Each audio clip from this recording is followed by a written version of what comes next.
O que aconteceu nessa corrida é que muitas vezes nós passamos interesses na frente dos objetivos. O objetivo final é o baixo carbono. O objetivo final é o controle das emissões de gás de efeito estufa para evitar o aquecimento global. Ponto. O resto, se isso vai ser feito com veículo elétrico, com biocombustível, com hidrogênio, interesses comerciais que deveriam ser interesses a serem combinados por um bem maior. Eu acho que esse é o movimento que o Brasil tem hoje possibilidade de fazer, porque a gente conta com vários tipos de fontes diferentes, né? Alguns países fizeram uma opção pelos veículos elétricos até porque não tinha outra opção. Nós temos. Então, nada melhor do que usar essas opções.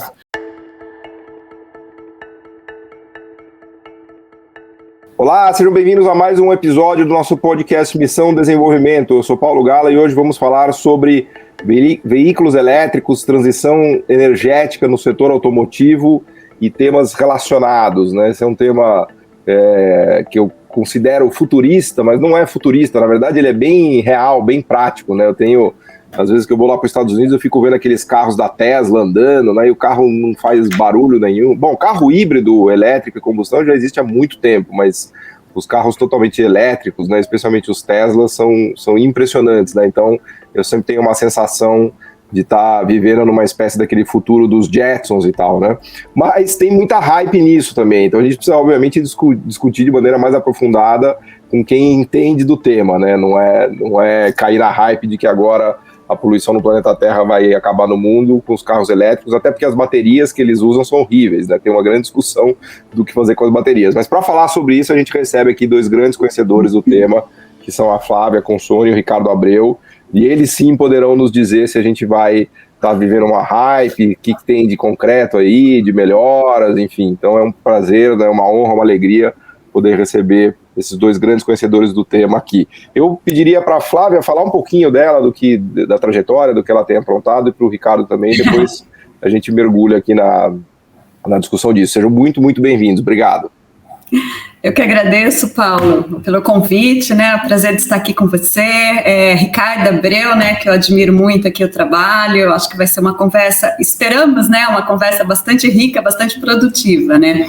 Bem, o que eu tenho feito, né? Eu sou professora na Unicamp, junto ao Departamento de Política Científica e Tecnológica, já desde 2013, que fica no Instituto de Geociências. Trabalho com a indústria automotiva já há mais de 20 anos e quando eu fui para a Unicamp eu prestei um concurso que dialogava muito com o tema de sustentabilidade.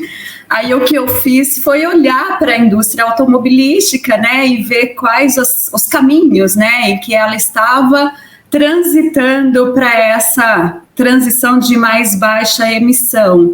E foi aí que eu me deparei com a mobilidade elétrica. Já desde 2013 tem um grupo de pesquisa que é o LEV, é o Laboratório de Estudos do Veículo Elétrico. Hoje nós temos aí cerca de 20 pesquisadores, então acho que muito das coisas que a gente vai conversar aqui é uma troca, né, com esses pesquisadores, temos de graduação até pós-doutorado. E ao longo desse período a gente tem trabalhado, né, em vários projetos de pesquisa, projetos de P&D ANEEL com CPFL, PROMOB-E, a gente integra a Plataforma Nacional de Mobilidade Elétrica. E aí, para concluir a minha fala, né, eu coordeno um curso de extensão na Unicamp sobre essa discussão, que é a mobilidade elétrica, planejamento, políticas públicas e modelos de negócio. Já estamos indo aí para a nossa terceira turma em 2022. Então, novamente, obrigada aí pelo convite. Hoje eu vou ter finalmente todas as minhas dúvidas sanadas sobre esse tema. Ricardo Abreu, nos conte um pouquinho do que você anda fazendo. Eu vou aproveitar para fazer perguntas também para conseguir sanar minhas dúvidas.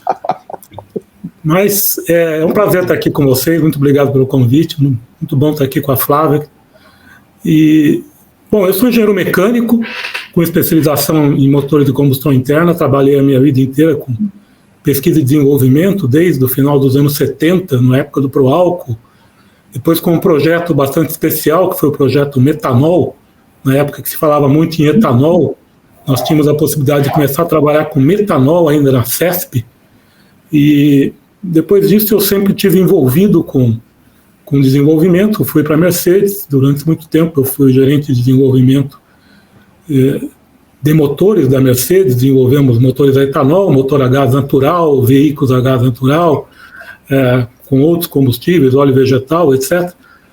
E aí a minha carreira foi sempre nessa toada, fui para a MAHLE, uma empresa muito ligada ao Brasil, porque ela começou junto e depois trabalhou com a Metaleve, que é um ícone brasileiro, e a COFAP, que também é outro ícone brasileiro nesse processo de desenvolvimento de motores.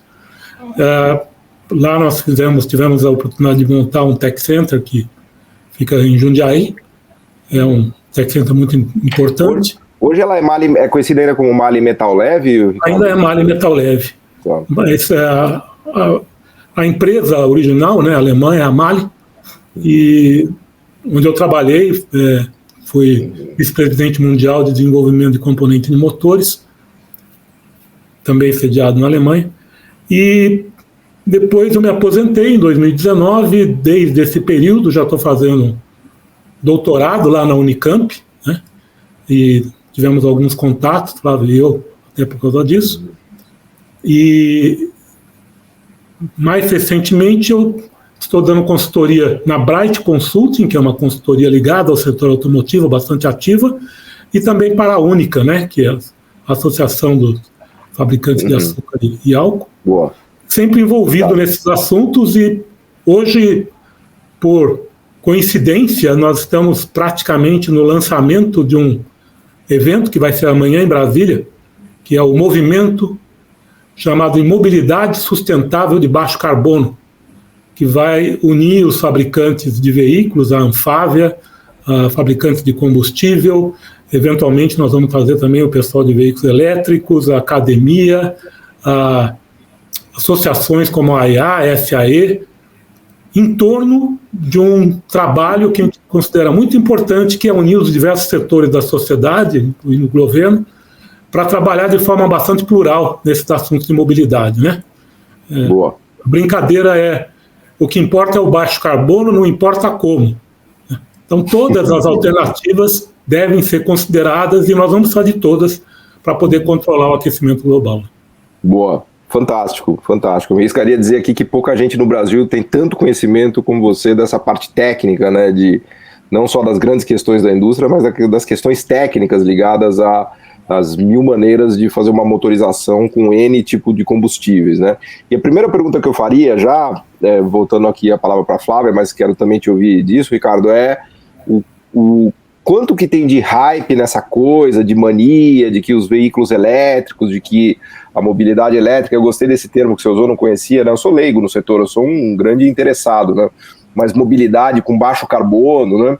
Quanto que disso é realidade mesmo e quanto que disso ainda tem problemas no sentido ambiental do termo, né? Me fez lembrar a questão das baterias de lítio, né? O que você faz com as baterias depois, que a gente vai ter milhares de baterias de lítio, né? Talvez até nesse sentido o etanol seja um negócio muito mais sustentável, né? Mas, enfim, a primeira pergunta que eu faria para vocês é, vocês como conhecedores de fato do setor, né? Qual é o diagnóstico que vocês fazem da indústria no Brasil e no mundo? Depois acho que valeria a pena a gente explorar especificamente o caso brasileiro, mas para já, assim, isso é uma realidade mesmo? Vai resolver muitas coisas? Podemos ficar otimistas ou tem alguns pontos ali de atenção? Como é que você vê isso, Flávia? Ok, então eu já começo a fazer aqui uma ponte com a expressão aqui, né, com o que o Ricardo Abreu falou sobre o movimento da mobilidade sustentável de baixo carbono. Eu acho que é isso que está acontecendo mundo afora, né? Nós temos aí uma discussão que é mais do que latente, né? O IPCC lá em 2007 já fala, né, que a mudança climática é uma realidade. Desculpa, eu fico sendo chato das siglas aqui, IPCC... O painel intergovernamental de mudanças climáticas, que é aquele grupo de cientistas que trouxe já em 2007 uma evidência científica de que o aquecimento global está acontecendo por causas antrópicas, né? E isso chama por... Agora piorou, Flávia. Agora você mandou causas antrópicas. Ou seja, o que o homem está fazendo para intensificar essas emissões, né? Não tem tecla SAP aí, Paulo? Exato, eu tô ligando, tô apertando tudo aqui. Boa. E olha que eu sou professora, eu costumo ser didática, Paulo. Mas obrigada, viu? Obrigada por me chamar a atenção. Eu acho que a ideia aqui é mostrar, né, que nós temos um debate que é internacional, que é de evitar esse aquecimento global, né? Então a gente está falando aqui de uma transição energética para a baixa emissão ou para o baixo carbono, como o Ricardo falou. O setor automotivo não é o único, né, que contribui com as emissões de dióxido de carbono, mas ele tem uma contribuição importante e ele é chamado, né, tem sido chamado para dar respostas, então, a esse movimento. E uma das formas de dar respostas, né, é pensar no que vários países colocam nas suas políticas, que são ZEV ou NEV. O que significa isso, ZEV? Zero Emission, veículos de zero emissão, ou NEV, né, que são veículos com novas formas de energia. Então, em muitas, né, das políticas, eu tenho feito isso constantemente, lendo os planos de política, os países não estão falando assim, vamos botar veículos elétricos, vamos trazer veículos que contribuam com essa menor emissão. A opção pela mobilidade elétrica, ela tem aumentado, e aí a gente tem que ver as realidades dos países, né, um pouco dos seus contextos. É uma tecnologia que ela está aí, não está pronta ainda, a gente tem muitos desafios, como você mesmo falou da bateria, acho que a gente pode falar mais sobre isso, mas ela se coloca como alternativa para uma diversidade de países. Para muitos, ela é uma alternativa única. Eu gosto sempre de falar aí da Noruega, né? A Noruega, a gente não vai ter dúvida que a mobilidade elétrica, ela vai ser ali que seria, né, o veículo a bateria. Hoje ela está com quase 80% do seu market share de automóveis. Caramba. Isso é por conta da capacidade de geração hidrelétrica que eles têm? Exatamente. Então, eles têm ali quase que 100% de energia renovável, muita hidrelétrica, e ainda que seja um dos maiores produtores aí de petróleo do mundo, né? Mas empurram o petróleo para os outros e ficam com o hidrelétrico, com o elétrico ali, né? E o interessante é que a Noruega, na verdade, são vários países, né? Aí a gente tem que olhar, né? Primeiro, o movimento ali, né, da regulação, né? A regulação internacional, ela tem uma régua que está constantemente mais baixa, que são essa régua das emissões, né? Quanto que um veículo pode emitir. E esta régua baixando tem aí pressionado, né, iniciativas de trazer respostas a isso. Como eu disse, o veículo elétrico é uma dessas alternativas e vários países estão se comprometendo, né, e aí estou falando na perspectiva de país de política pública, com zero emissão nos transportes. Noruega, novamente, é a mais arrojada. Ela fala que em 2025 ela só vai comercializar veículos elétricos. Mas outros países estão se posicionando, né? Holanda, países pequenos, né? Holanda, Suécia, 2030, né? França já fala em 2040. Mas os chineses, Flávio, os chineses avançaram muito. Por exemplo, eu tenho notícia que em Tianjin, 100% dos ônibus são os elétricos, né? Não só ônibus, eles têm mais de 16 mil ônibus elétricos em Shenzhen e a eletrificação da frota de táxi também é praticamente completa. E é interessante a gente falar da China, porque o que é a China, né? Nessa corrida internacional, e aí Ricardo Abreu vai poder falar muito sobre isso, né? A China aí nessa corrida por motor a combustão interna, ela não teve lá muito destaque, mas na mobilidade elétrica, nas baterias, né? A gente vai falar muito dos asiáticos. O ecossistema chinês é um negócio que me impressiona. Aliás, eu acho que tem dois grandes temas que eu queria falar aqui daqui a pouco, não agora, que são o Brasil e China. Mas antes disso, eu estou curioso para ouvir o Ricardo, porque ele realmente é um super insider dessa indústria. Ele viu cada mudança dessas, né, acontecendo, inclusive no Brasil, pensando em pró-álcool, em motor flex.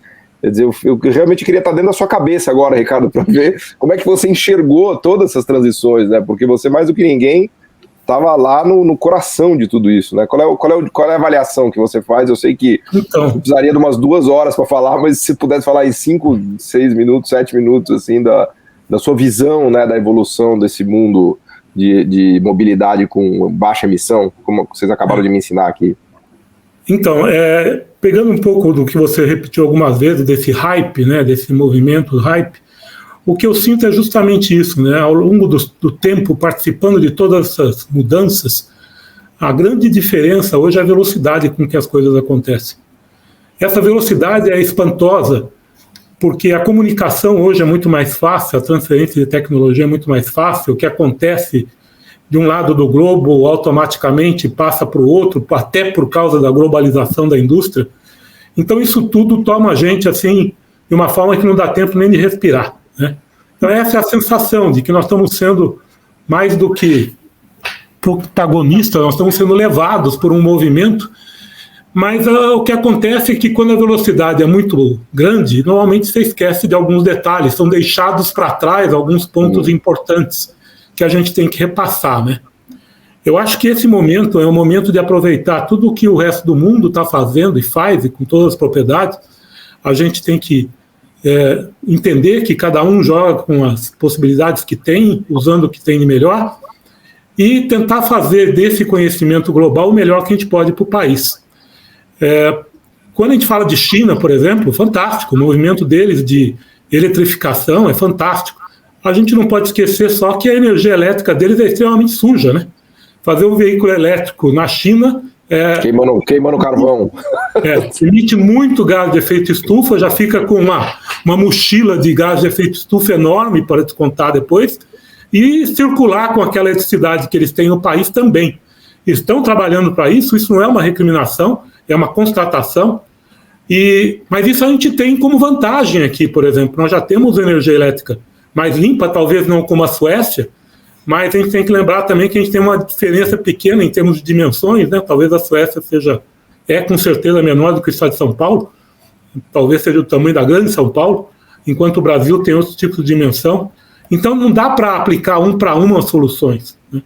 Mas eu costumo levar as coisas para o seguinte ponto: nós temos que, primeiro, estabelecer o objetivo correto.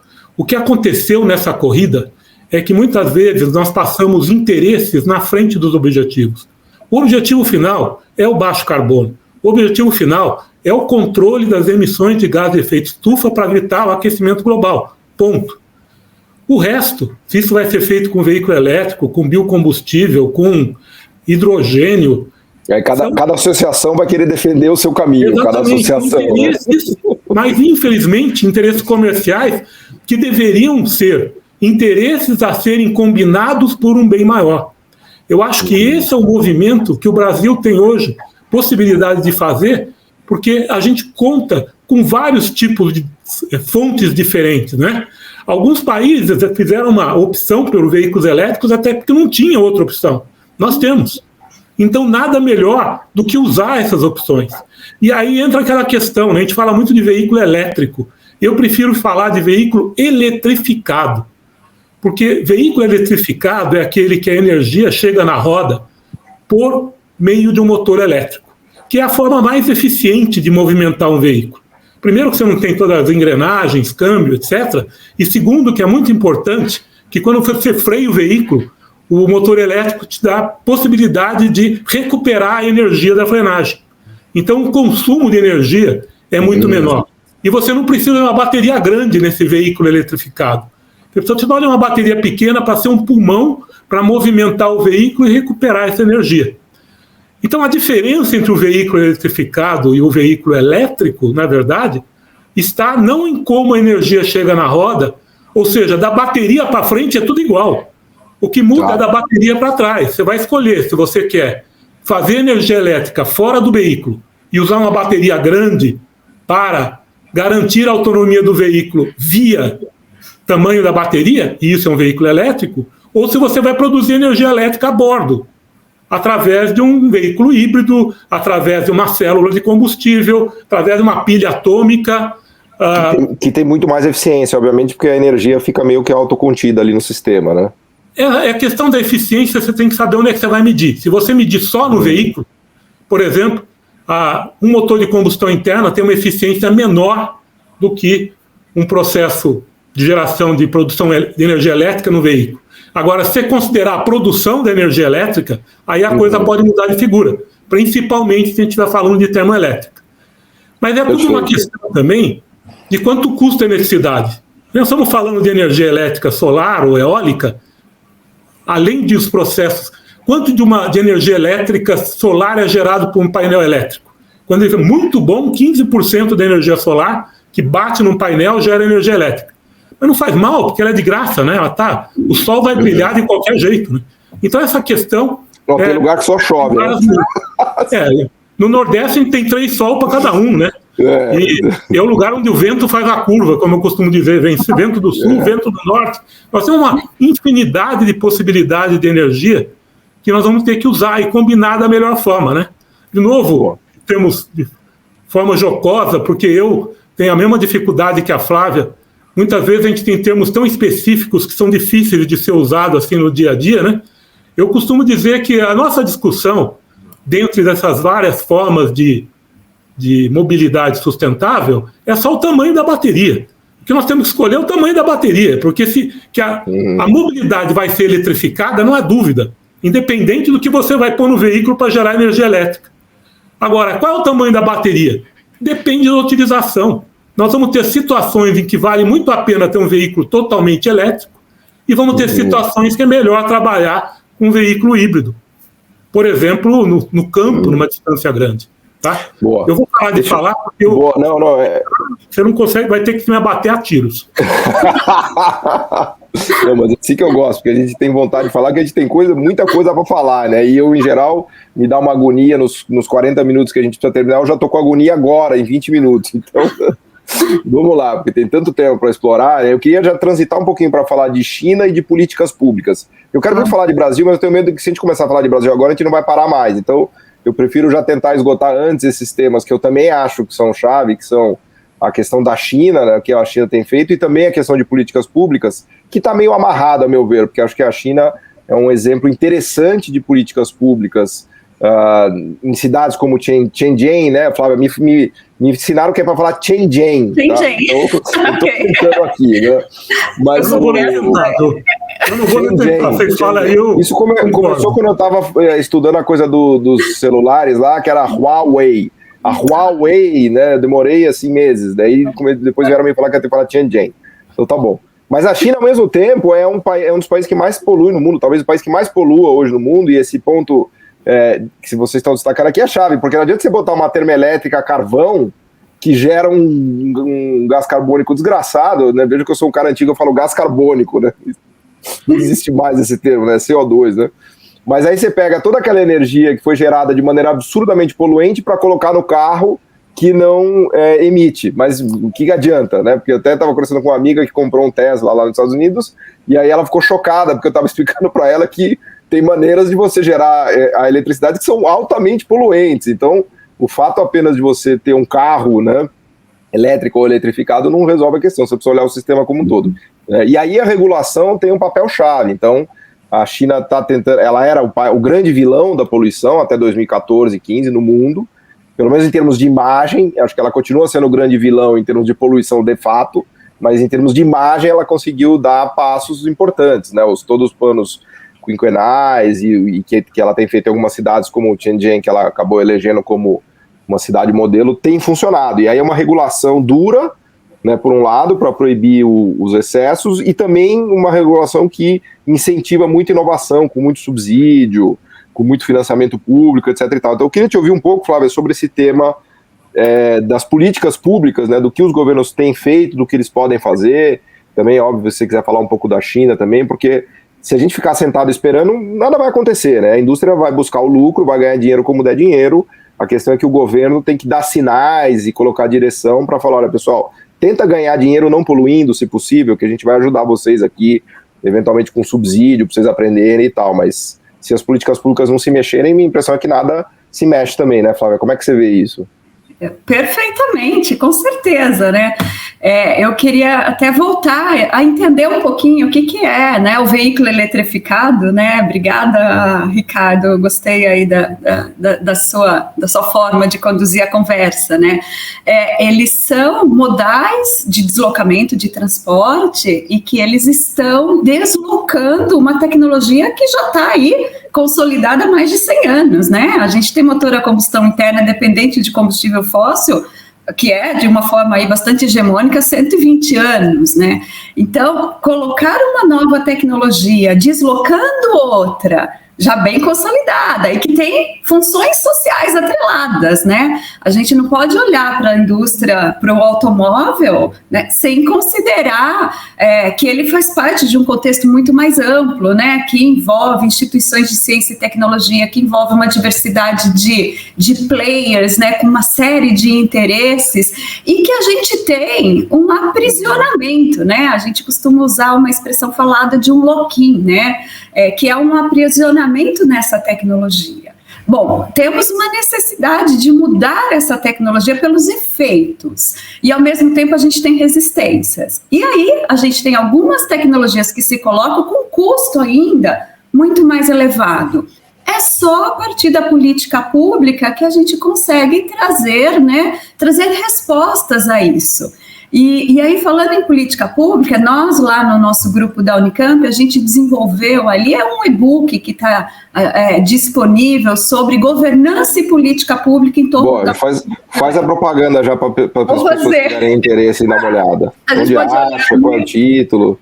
Na Plataforma Nacional de Mobilidade Elétrica tem uma biblioteca e tem muitos estudos, né, que trazem essa reflexão. Onde é que acha essa Plataforma Nacional de Mobilidade Elétrica? Onde que eu acho isso?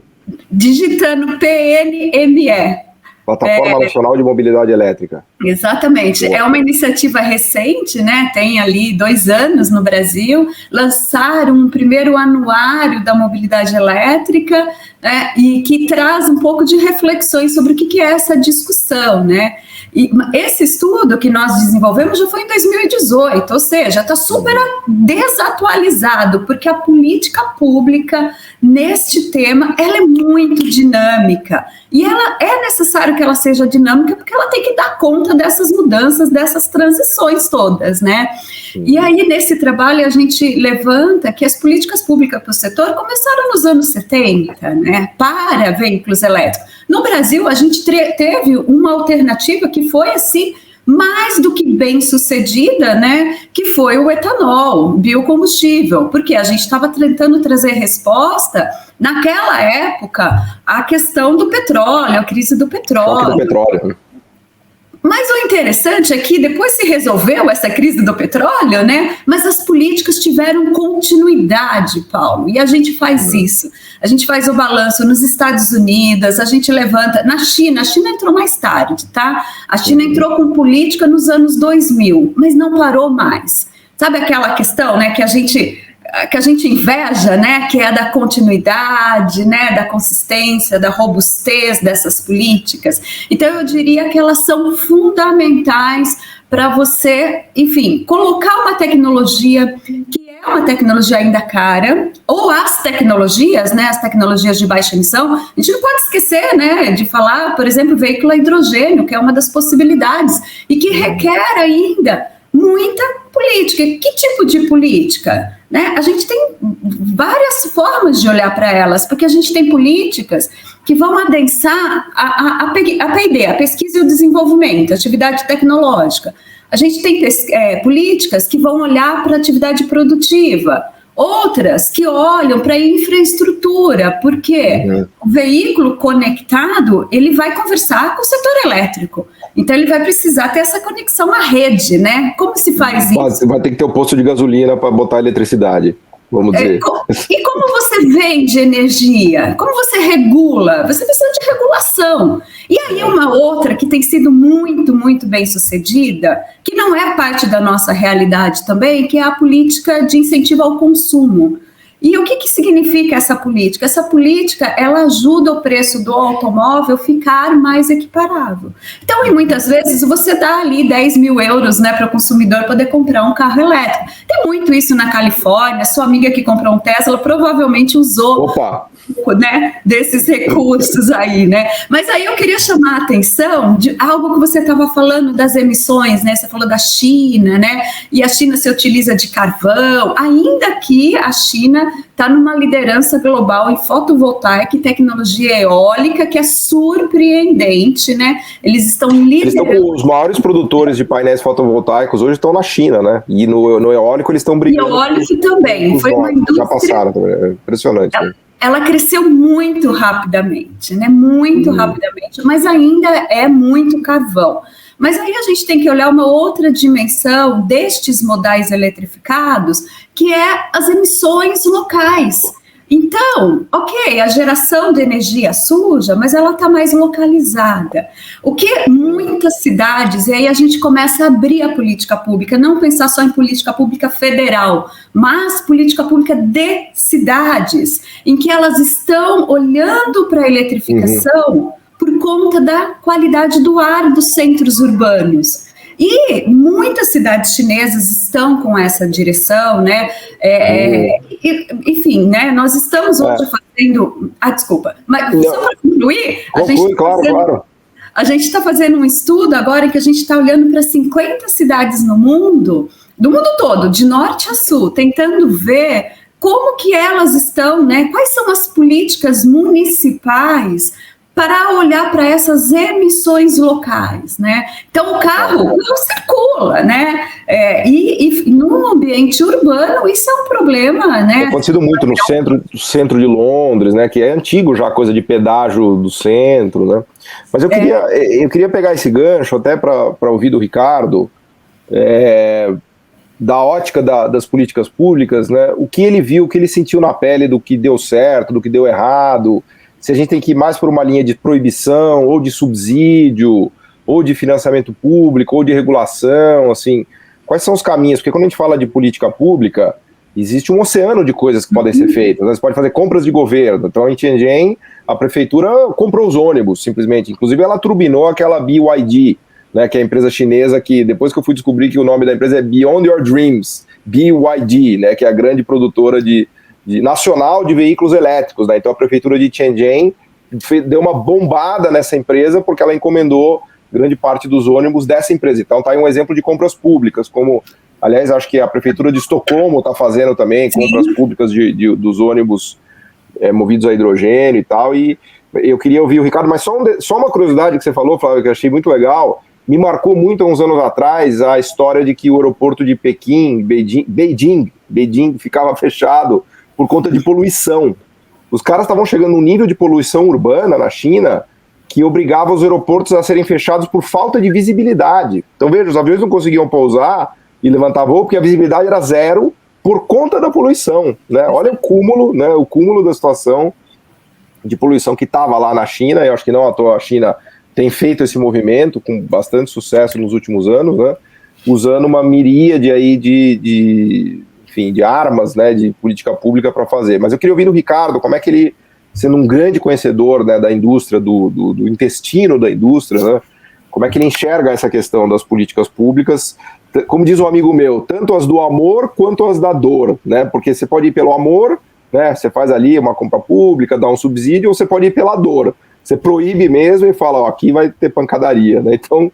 Como é que você vê tudo isso, Ricardo? Imagino que você tenha se deparado com milhares de situações já, né? Sim, sem dúvida, ao longo desse tempo todo, muitas discussões, seja sobre legislação, inclusive de emissões, participei desde o início do Proconv, e legislação de combustíveis, etc. É assim, né? Uma coisa que eu aprendi ao longo de todo esse tempo é o seguinte: nenhuma legislação funciona se a conta não fechar. Se alguém ficar com o papagaio papagar, de alguma forma isso não vai funcionar. Pode funcionar por pouco tempo, mas não funciona por muito tempo. Então, a falta de continuidade das políticas públicas mal feitas, ela se dá pelo fato de que não houve equilíbrio econômico, não houve uma distribuição do papagaio, do ônus, né? E aí fica a distribuição de ônus e bônus diferente. Então é necessário que quando você tem uma legislação pública, você tem que equilibrar isso. Você tem que deixar todos os atores participar da discussão para equilibrar isso. Para que isso seja feito, a primeira coisa é estabelecer a regra do jogo. Essa questão ambiental, né? A gente escuta muito falar da emissão zero, veículos de emissão zero, mas zero aonde? É zero no escape? Então, se for zero no escape é uma coisa, mas é isso que a gente quer? É isso que a gente precisa? Ou a gente precisa de veículos de emissão, se possível até zero, em todo o ciclo de vida dele, né? Então tem que estabelecer qual é a regra do jogo. É zero medido como? Aonde? A questão de comparação de diferentes tecnologias. Nós temos que trazer todas essas tecnologias para o mesmo ponto no tempo. Porque nós temos tecnologias que estão estabelecidas há 100 anos, que é aquele par antigo que você tem, que você já conhece todos os defeitos, né? E não dá mais valor para as coisas boas, né? E você tem aquela nova conhecida que, ao contrário, sempre tem uma coisa nova a ser descoberta e que deixa você... Você está falando de casamento, Ricardo, ou não? Também, porque nós vamos casar porque estamos casados com o meio ambiente, né? E esse não dá nem divórcio, não tem jeito. Boa, esse não tem como, né? Então, sabe, fica difícil, a gente tem que trazer tudo para uma mesma situação. Quando a gente fala, por exemplo, motor de combustão interna, que tem eficiência baixa, que tem emissões. Bom, primeiro o problema não é a combustão, é o combustível, né? Se você usar um combustível renovável, a emissão de gás de efeito estufa é baixa. A emissão local é realmente um problema, mas ela já reduziu muito do que era antes, e em alguns lugares ela também não faz, não tem um efeito, né? Hoje a gente fala muito de zero impacto em termos de motor de combustão interna e não zero emissões. Porque a diferença entre o zero impacto e zero emissões não existe só uma fonte de emissões e já existe um nível basal de várias emissões provocadas por várias outras atividades, né? A gente fala muito de material particulado dos motores. Pô, você andando na rua levantando poeira, é todo material sólido, fino, que principalmente quando você respira, pode entrar no seu trato respiratório e provocar uma doença qualquer, pode ser muito grave. Então, existem várias fontes para isso. Então, nós temos que estipular a regra. Nós temos que estipular, olha, nós vamos medir assim, a regra de se medir é ao longo de todo o ciclo, usando tal norma, usando tais princípios. O que nós queremos, qual é o objetivo? O que nós queremos é isso daqui, objetivos reais. Nós temos que nos desprender dos meios e passar para os objetivos finais e colocar todo mundo no mesmo tempo. Né? Porque é maravilhoso falar assim, não, a partir de amanhã o veículo elétrico, zero emissões. Tá bom, mas nós temos condições de trocar tudo de hoje para amanhã? Quem vai pagar o papagaio? Quanto tempo vai demorar? 30 anos? Nós temos 30 anos para esperar? A Terra pode esperar 30 anos? Não pode. Qual é a solução que eu vou usar até lá? Qual vai ser a transição? Como é que a gente junta tudo isso? É por isso que eu acho cada vez mais que essa solicitação de eletrificação é uma ponte em que você vai pegando as tecnologias e migrando. Porque nós sabemos que temos problema com bateria, vamos ter problemas com materiais para baterias. Você estava falando da questão da China, né?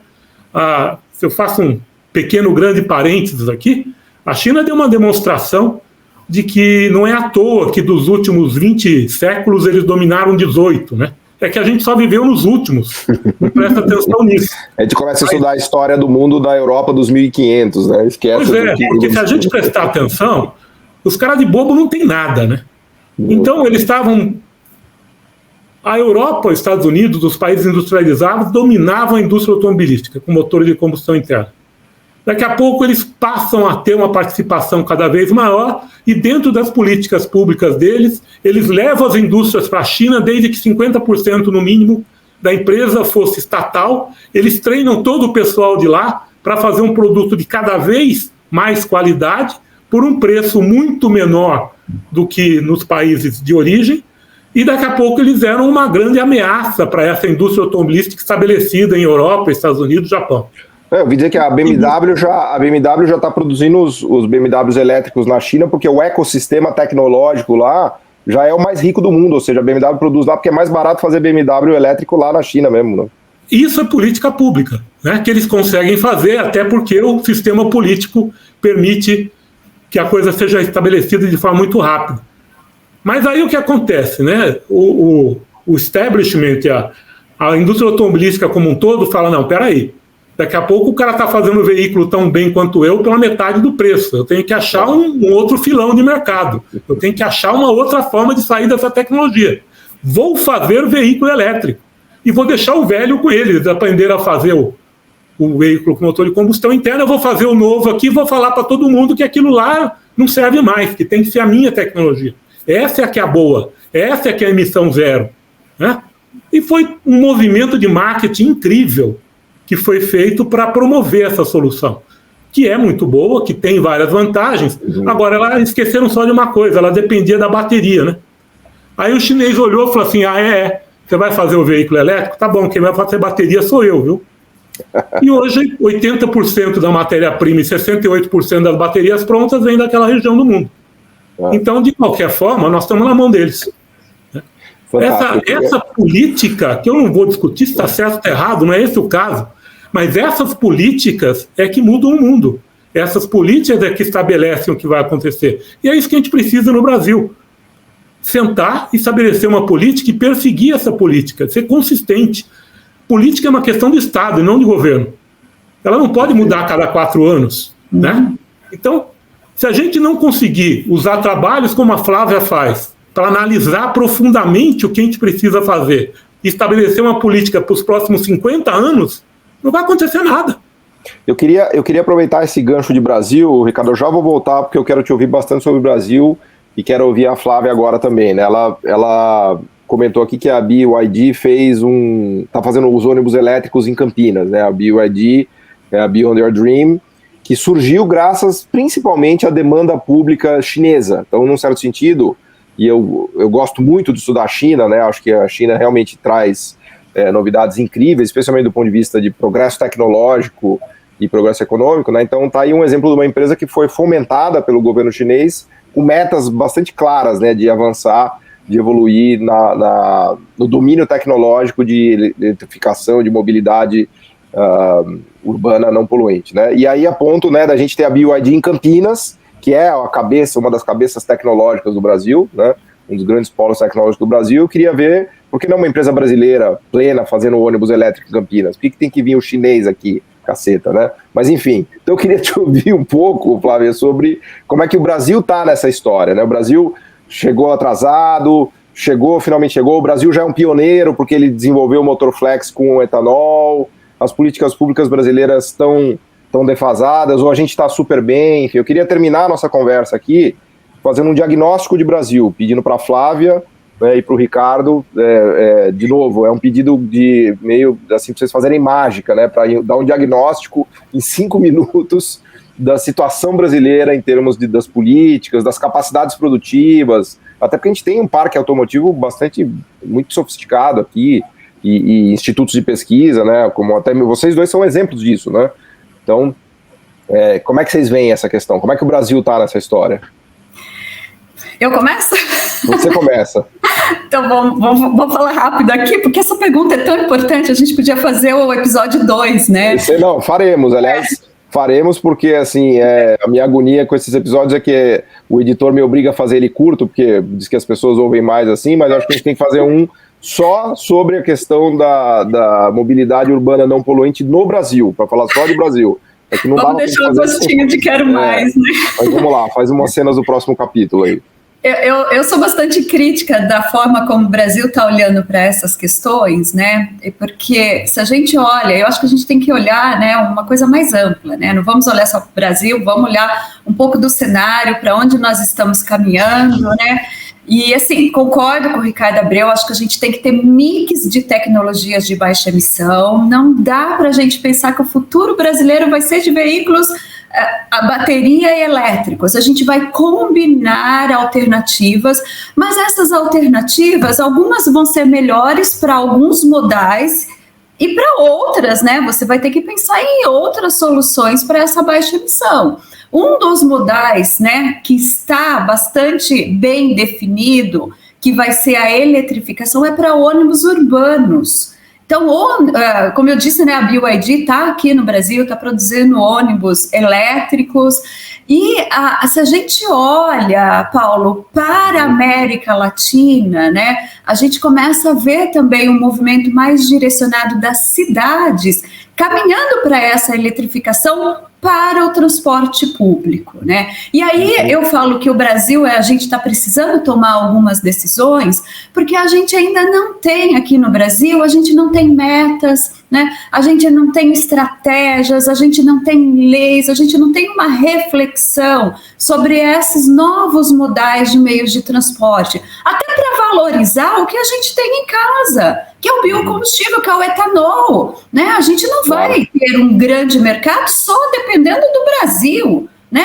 Assim, não dá, nós temos um grande mercado, mas é pequeno em relação ao resto do mundo. Então a gente precisa fazer essa sinalização, precisa mostrar, né, Ricardo Abreu, que temos uma solução aqui que ela é limpa, num ciclo de vida mais amplo, que não se resume só no automóvel. Então eu acho que a gente está precisando, né, eu até usei essa expressão hoje, né, a gente está precisando falar mais de política industrial aqui no Brasil, né, em política industrial... Eu falo todo dia, Flávia, eu falo todo dia. Que bom. Vou começar a falar também, porque a gente tem que falar da política industrial, que é uma política de planejamento de mais longo prazo, né? Que tem essa questão de desenvolver aprendizagens, né? Então, acho que é isso um pouco que a gente precisa falar mais. Desculpa, né? fazer a propaganda do meu livro aqui, ó, Brasil, uma economia que não aprende, ó, que é exatamente o que você está falando. E a tese central é de que a gente jogou a toalha da política industrial. Então, desculpa de fazer o marketing aqui, mas é só para dizer que eu concordo. Tempo que a gente não tem uma política industrial, né? Acho que foi um livro que eu já sei o final, mas faço questão de ler, viu? Esse eu vou comprar, tá, Paulo? Vou mandar para vocês. Não, vou mandar para vocês de presente, que isso. Pois é, mas a gente precisa tentar promover uma mudança mais estrutural, mas com direcionamentos, né? Olha, eu sei que o tempo está curto, mas não dá para a gente não falar da América Latina. Em 2018, a gente teve Costa Rica e Chile com um Plano Nacional de Mobilidade Elétrica, que começa a sinalizar com metas. O que essas metas vão falar? Né? São metas que são mais arrojadas, mas para transporte público urbano, né? Tem de automóveis, tudo, mas ainda tem espaço para as outras tecnologias, né? Colômbia, né? A Colômbia em 2019, inclusive emergência climática, né? Que é um dos planos que ela colocou em Bogotá, também visando emissão zero em 2035. O Brasil sempre foi um dos maiores exportadores de ônibus para a América Latina. Sabe onde eles estão comprando ônibus? Na China, né? Está vindo tudo da China. E nós já temos ali mais de 1.000, né? Projetos de ter 1.500 ônibus na Colômbia, 850 no Chile, está aumentando. Então, acho que falar nesses direcionamentos, né? Falar de um Estado regulador, né? Que orienta, que fomenta, sobretudo o desenvolvimento tecnológico, eu acho que ainda é uma carência muito grande para o Brasil e que falta, tá?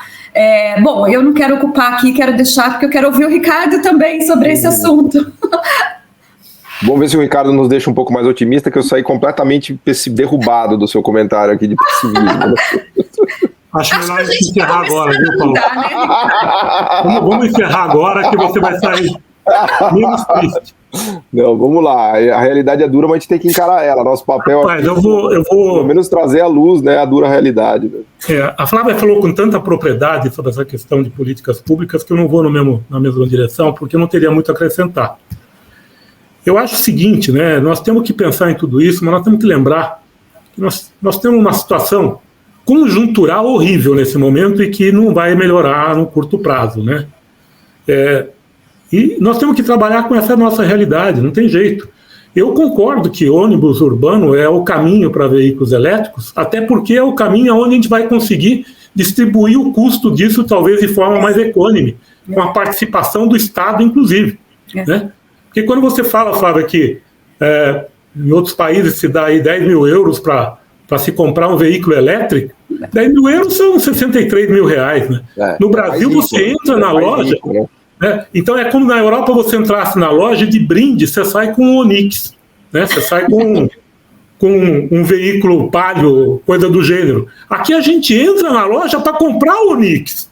O nosso nível econômico é totalmente diferente. Então é muito difícil imaginar que você vai fechar essa ponte por causa da questão ambiental. Nós temos um fosso econômico para preencher antes disso. Exato. E o que me preocupa é que a criação dessas soluções depende principalmente da criação de tecnologia, da geração de inovação de tecnologia e de aplicação dessa tecnologia no país. A gente sabe que o Brasil continua sendo, do ponto de vista acadêmico, gerador de muitas boas ideias na universidade. Nós temos cientistas maravilhosos, temos uma produção de patentes muito grande. Mas um grande efeito de todos esses traumas econômicos que nós temos passado é que a ponte entre a academia, a ciência e a indústria, o uso prático, está cada vez mais débil. Né? Se é que ainda existe uma ponte, está cada vez mais débil. Nós estamos cada vez mais longe da academia. Nós estamos cada vez com a academia produzindo mais ideias. E cada vez menos indústria. E cada vez menos indústria também, né, Ricardo? Porque isso é importante de mencionar, né? A indústria está morrendo no Brasil, né? Quando a gente fala de indústria, a gente tem que lembrar que tem a indústria, a produção que coloca o produto na rua, mas antes dela tem a engenharia de aplicação que adapta esse produto, a engenharia de desenvolvimento que transforma um produto protótipo em alguma coisa que dura, e aquela engenharia de pesquisa que faz uma ideia nova que veio da pesquisa, veio do desenvolvimento. Nós estamos cada vez mais só olhando para a produção, porque nós estamos vivendo, vendendo almoço para pagar o jantar, né? Nem comendo, nós estamos vendendo almoço para pagar o jantar, e na parte da academia com cada vez menos recursos, e aonde a gente gasta dinheiro, infelizmente, é nessa produção de protótipos, etc. Então nós estamos encostando do outro lado. Se a gente não refizer essa ponte, nós não temos saída. Não temos saída. Nós podemos fazer uma política de papel, mas nós não vamos produzir essas soluções. E isso me entristece muito, porque, bem ou mal, durante a minha carreira, eu passei por fases em que a gente aprendia trabalhando, tendo ideias e colocando para funcionar. Por exemplo, os veículos flex. Por exemplo, na minha época, o metanol, né, é uma patente mundial que há pouco tempo agora, depois que ela caducou, os japoneses estão replicando. E várias soluções do que nós fizemos aqui, por causa até das nossas necessidades, nós tivemos a chance de aprender trabalhando, o que essa juventude hoje não está tendo. O buraco está cada vez maior. Nós temos que nos preocupar com isso. Nós temos que arrumar um jeito dentro dessa política pública de aproximar essas pontas. Porque de fora, se vier, vem o produto pronto para a gente comprar. Né? E é importante, mas você quer aprender a pescar ou você quer pagar pelo peixe o resto da vida? A questão-chave é maravilhoso do jeito que você está colocando, porque a questão-chave não é a gente importar a tecnologia, a gente produzir tecnologia, né? O que diferencia um país rico de um país pobre é a capacidade de produzir tecnologias, não a capacidade de importar tecnologias, né? Então, exatamente, a gente não pode ter salto alto, sabe? Nós estamos num momento que a gente fala assim, quando é que nós vamos produzir um veículo elétrico no Brasil? Olha, vai demorar muito, mas não dá para a gente pensar o seguinte, quando é que eu vou começar a enrolar um motor elétrico moderno que vai ser usado no veículo elétrico que está sendo feito no resto do mundo? Quando é que eu vou conseguir fazer um inversor competitivo? Quando é que eu vou conseguir fazer uma bateria pequena que mais tarde vai crescer? Porque eu tenho lítio aqui. Eu tenho energia elétrica limpa aqui. Eu poderia fazer uma bateria mais barata e mais limpa do que feita na China. Porque eu não preciso transportar o material e tenho energia elétrica limpa. Então não é melhor a gente começar com a bateria pequenininha, com um componente pequenininho, ir crescendo, ser humilde, mas ir crescendo até chegar numa nova evolução? Porque se eu quiser, só interessa para mim se a partir de amanhã eu usar a última tecnologia que existe no mundo para produzir um veículo completo. Não vai andar. Não vai andar. Então nós temos que ser humildes, temos que colocar a nossa perspectiva econômica, social, dentro dessa análise toda e começar onde der, mas começar logo. Já está urgente, já passou da hora, não é que já está Já passou da hora. Então, não tem jeito. Né? Não tem jeito. Nós vamos ter que trocar o pneu do carro com o carro andando mesmo. Aí é uma corrida, né? É uma corrida que a gente já está lá atrás. A gente tomou várias voltas já, né? Já. Nós estamos saindo do boxe e já tomamos várias voltas. Mas olha, eu sei que não é minha vez de falar, mas está tão boa essa conversa aqui, né? Eu acho que a gente tem que pensar que em baterias, por exemplo, a gente não tem uma rota ainda fechada, né? A tecnologia está se desenvolvendo dia a dia. O que a gente não pode é começar do zero, né? Tem muita gente que já está bem à frente e é fazer alianças, é fazer parcerias. Essa semana você viu o Ricardo, a CBMM comprou 20% de uma startup norte-americana. Para quê? Para trabalhar com óxido de nióbio, né, em baterias de lítio. Então, quer dizer, as empresas estão fazendo parceria. A Tesla tem parceria com Panasonic, né? A Oxys também tem parcerias, né, com aqui no Brasil. Você veja, Flávio, a Flávia está dando metais importantes, metais da moda, vamos chamar assim. Nióbio. Maior reserva no Brasil. Grafeno, maior reserva no Brasil. Níquel, nós temos um monte de níquel junto com ferro. Lítio, nós temos condições de ser a quinta reserva. Aqui é a quinta reserva do mundo em lítio. Então, nós temos chance, nós temos o que oferecer para atrair essas tecnologias para cá e aprender com eles. Não é feio. Não é feio, não tem o que sair do zero. Toda grande revolução tecnológica, a coitada da América Latina forneceu a matéria-prima, né? Faz 500 anos que é isso e ela não consegue desenvolver a maldita tecnologia, né? Ela mesma, né? De fazer os motores, de ter a aprendizagem, né? Enfim, seria melhor dar a matéria-prima desde que fosse feito aqui, né? Claro, a matéria-prima baratinha, mas vem fazer aqui, ó. Mas é o que a China fez, exatamente isso. Esse é o modelo chinês, né? Como você mesmo estava explicando. Toda a construção do parque automotivo chinês e agora dos ecossistemas elétricos, né, de tudo, de painel solar, de eólico e também de carros, foi feito com esse condicionante fundamental, que é faz aqui e transfere tecnologia. Aí você usa o nosso mercado, usa a nossa mão de obra barata, a gente dá os subsídios e dá um monte de coisa para você. Então, o pilar da política industrial chinesa é o quê? Transferência tecnológica, né? Não tem história. Aliás, muita gente vai embora da China, foi o caso da Embraer, porque fica meio puto, né? Que fala, puta, os caras chuparam a nossa tecnologia, né? E é isso mesmo, né? Então, mas enfim, no Brasil a gente está anos luz. Mas você deu um exemplo, a Embraer, que a gente devia multiplicar país afora, para tudo, para mobilidade como um todo, para fazer ônibus, para fazer carro, para fazer bateria. Vamos fazer um tudo Embraer, tudo Braer aqui, vai. Tudo Braer. Tudo que der para fazer, a gente abre... As duas grandes empresas que eu admiro hoje no Brasil são a Embraer e a WEG também, que está na fronteira dessa questão de eletrificação, né?